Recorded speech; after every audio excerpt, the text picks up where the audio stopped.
campuses, and the discussion, it was held on Constitution Day, and it was, the topic of the forum was going to be, is the Constitution relevant to today's student? And so I thought, well, I'm going to go to that and listen to that. And the majority of the professors sitting on that panel that day told that room full of students that it was not relevant to them. That unless they had the opportunity to give their insight, to make it a living document, to have their impact, and to rewrite it and make it their own, that it wasn't going to be relevant to this generation. And I think that that is a very sad statement to make. I did stand up and share a few words with the crowd that day. I think that some of the things that our young people are being taught and being encouraged and influenced to do is wrong. We absolutely need to have those discussions and make sure that our Constitution remains the firm foundation that it always has been for our country.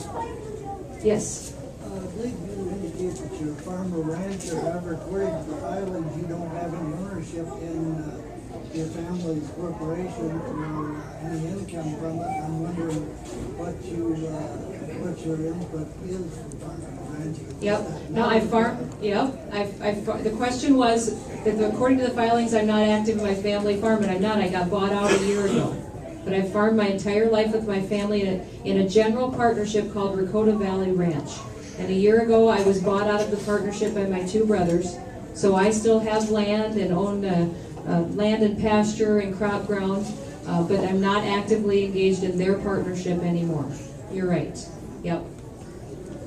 Yes? I got two quick questions. One, you mentioned career politicians and the need to not elect career politicians. Are you willing to state tonight what you're going to limit yourself to as the number of terms that you're going to serve if you are elected?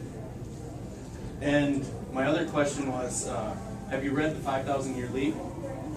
And would you support its teachings in our high schools? I have the 5,000-Year Leap, and I'm in about the 5th or 6th chapter right now. So I'm reading it right now. It was given to me by a good friend of mine who's Speaker of the House, and he gave it to me and said, read this book. And I've heard about it a long time. I'm trying to get through it. The campaign's been busy, but yes. And the other one was if I'm willing to limit to myself to a certain number of terms. And I'll tell you that this is something me and my husband discuss a lot, because a lot of newspapers and a lot of reporters ask me that all the time. If you think career politicians aren't the way to go, then how long are you going to be there? It's almost impossible for me to be specific. I've guaranteed them I won't be there for 10 years. I think that if you're effective, that you can get there and do your work and be there. I think I've proven that in the legislature. People have said, just today I had the discussion with somebody, well, it takes a while to accomplish stuff. You know, you got to work your way in. Well, people told me that when I got to the legislature too. And I the very first year was elected to a leadership position. My second year I was assistant majority leader. And I knew that that would be tough to get elected to that position. They'd never elected a woman to that position before, and it's difficult to get elected in your second term. But I think if you're effective, and if people trust you and believe in you, you can accomplish a lot in a short period of time. Would you support... And I'll tell you, my husband got extremely nervous when he heard the 10 years. 10 years? You're not going to be there 10 years. So... Would you support term limits legislation then? Yes, and I would. I've always been willing to push for it? Yeah, I've always been a supporter of term limits, yes. How long do you think your term limit should be?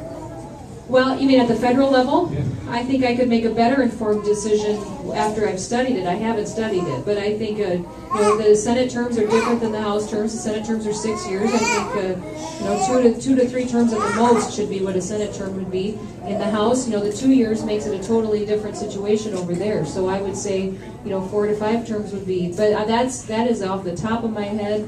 I haven't looked at it to really see what the process is and how things work out there. I think you make better informed decisions when you've studied them. 2 more questions. Look at that. Dried them up.